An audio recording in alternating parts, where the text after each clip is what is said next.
$20, $40, $45, $46 is all you need to achieve this shot that you see right here by leveraging a couple of simple pieces of equipment and whatever phone you already have. So in this video, let's break down this complete beginner YouTube setup that only costs $46. You gotta just press record. So for this setup, we wanted it to be as budget as possible. So we scavenged Amazon to find some of the best rated items that are still really affordable. And so the total came out to $46 for a couple pieces of equipment here that we'll talk about.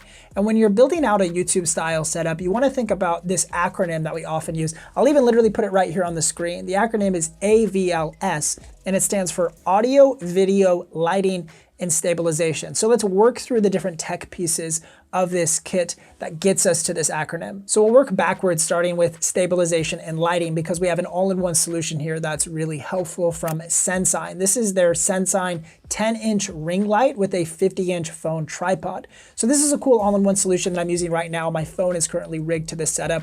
And the tripod is pretty simple. It goes up to 50 inches high. So you're gonna probably wanna sit down with this. Unless you're really short, then the 50 inches will work fine. But for me, I'm 69 inches tall. So really this is more of a sitting style tripod ring light situation. So the ring light is a 10-inch ring light that creates a nice, pleasing, even looking lighting across my face. And also lets me kind of sparkle right here in my eyes. You see that? You can see the ring light, how wonderful. It looks great.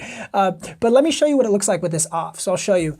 So this is what it would look like if I was wanting to record in this exact shot. And you can see that the iPhone just sort of auto-exposed for the lack of exposure on my face. So now the background looks really bright and my face is kind of noisy because it had to raise the ISO. So this is not optimal. You want to add high quality, pleasing lighting to your scene. And if I didn't have a light, I would not be able to record right here. I'd have to go use natural light from my window to create that sort of pleasing lighting look. But I'll turn this back on and we'll watch as the iPhone kind of auto exposes for the brightness level that I'm at now. And this looks so much better than not using a light. So this light also has some different color temperatures that you can cycle through. So I decided to match them to the daylight color interior lights that I have in my house, just so I could turn those on and have sort of a background light as well. But I'll show you, they can cycle through to like cooler color temperatures. So if your lights are like fluorescent tubes, you can match that color. Or you can go really warm. So there's like tungsten warm lighting. If your lights have warmer lights in your house, you can match the color temperature accordingly. And this kit also comes with a phone holder, so you can stabilize your phone on the tripod rig. And it sits actually directly in the middle of the ring light, which is really cool. You can place your phone in the middle of the ring light, so it's gonna light yourself evenly across the frame. But overall, this is a really simple all-in-one solution. You got your stabilization with the tripod and the phone holder, and your lighting with the ring light that also is by color temperature. And this whole kit right here costs $26, which is pretty wild. Now looking back at our AVLS acronym, we're on the video aspect now. And for the video aspect, we're using our phones. So I'm currently using the iPhone 16 Pro. I'd encourage you just use whatever phone you have. And typically you'd want to use the rear facing camera because that's gonna give you the best looking image quality no matter what phone you have. But even for this tutorial, I decided to use the front facing camera because a lot of people like to use the front facing camera, even though here at Think Media, we'd encourage you always use the rear facing camera when you can. But I know a lot of you are gonna use the front facing anyway, so I'm showing you what it looks like in this scenario by just using the front facing selfie camera on the iPhone. One thing I did do with my iPhone is turn it into cinematic mode and then track my face. So right now my face is gonna track wherever I go, and we're getting that sort of fake depth of field look. So the background is getting kind of blurry, which it wouldn't do if I was in the standard video mode. So I think this is a cool feature. And I even changed my aperture value to f5.6. So it's not too blurry. Sometimes this artificial blur that the iPhones have can make like the edges of my hat too blurry. I don't like that, so I stopped down my aperture value to f5.6 to just get a little bit of a blur, but not too much where it looks too artificial. So now when it comes to audio, I wanted to show you two different solutions that both cost around $20. So that gets us to that $46 total with the ring light and the tripod, and then the audio solution for $20. There's two options we have here. The first would be a wireless mic solution from Movo, which is what I'm using right now. It's their USB-C wireless audio solution. It comes with the Movo WMX1 transmitter, which is what's transmitting my audio signal right now to my phone. And then this USB-C receiver that you can plug into your phone. You also get a lapel microphone and a foam windscreen, which is really nice. The only complaint, I guess, with this kit would be that the receiver is sort of like a little stick and it sticks out pretty far. So you sort of have to angle your phone a little bit weirdly to get the right placement of this particular receiver. So you can go with any sort of audio receiver or wireless kit that you want, but this particular receiver is really long, so just keep that in mind. But overall, it's really not affecting my scene that much. And then the second audio solution for you podcasters podcasters out there would be this Movo UM300 sort of podcasting gaming microphone. This is a USB-C mic and it comes with the cables for USB-C and USB-A, and also comes with the mic stand, which is really nice.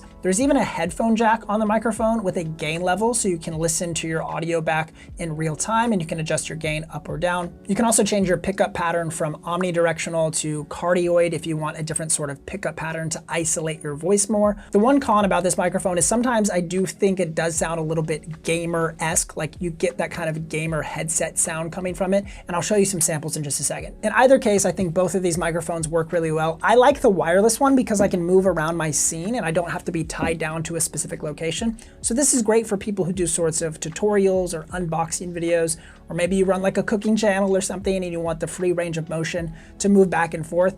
This wireless microphone is a great option from Movo. And speaking of sound, if you're a content creator who's looking for sound effects or music for your videos, you've got to check out Epidemic Sound. Epidemic Sound has the best selection of music for your videos that allow you to monetize with no issues. You can search according to mood, genre, beats per minute, and now search for tracks by referencing popular songs and artists by pasting a song link to find similar tracks in Epidemic's library. You can also customize tracks with editing features like create versions to shorten, loop, stretch, or even lengthen tracks to make the music fit your video perfectly. Their library is restriction-free, so you can still monetize your content on YouTube and on social media as well. Right now, Epidemic Sound has a crazy Cyber Week deal where you can get 50% off a yearly plan, so you can click the link down in the description below to sign up. So now I just switched over to the UM300 podcast microphone from Movo, and as you can tell, it's a little bit of a fuller sound, and I think one of the issues that I do see with this microphone though is that at times it does kind of sound like a gamer microphone. It kind of has that gamer headset feel. So if you're somebody who does live streaming or gaming, this could be a good microphone for that kind of situation. But if I had to choose between these two microphones, I prefer the wireless microphone. I just like the way that it sounds a little bit better. Plus it's wireless, so I can walk around my studio. I don't have to be tied down to this exact location. That's one of the drawbacks with podcast style microphones. You have to be right here. Like the microphone is just out of frame and I can't really go anywhere. It's not going to sound good if I start moving around too much. So that's one of the limitations of podcast style microphones. But really in either instance, both of these mics sound pretty solid for $20. So for a grand total of $46, you get this entire kit with the tripod and the ring light and a microphone solution. And this is a great starter option for content creators, YouTubers, even for a beginner video podcast or live stream setup. This is a pretty good solution for those as well. And the biggest reminder and encouragement here is to not let the tech be the barrier of entry for you starting to create YouTube videos or putting out content. Because for only $46 and the use of your phone, you can get a shot that looks just like this. If you are a creator who makes content on your phone, you're going to want to check out this video here on screen that highlights some of the best budget accessories for iPhone creators. So you can check that out right here, and we'll see you in the next one.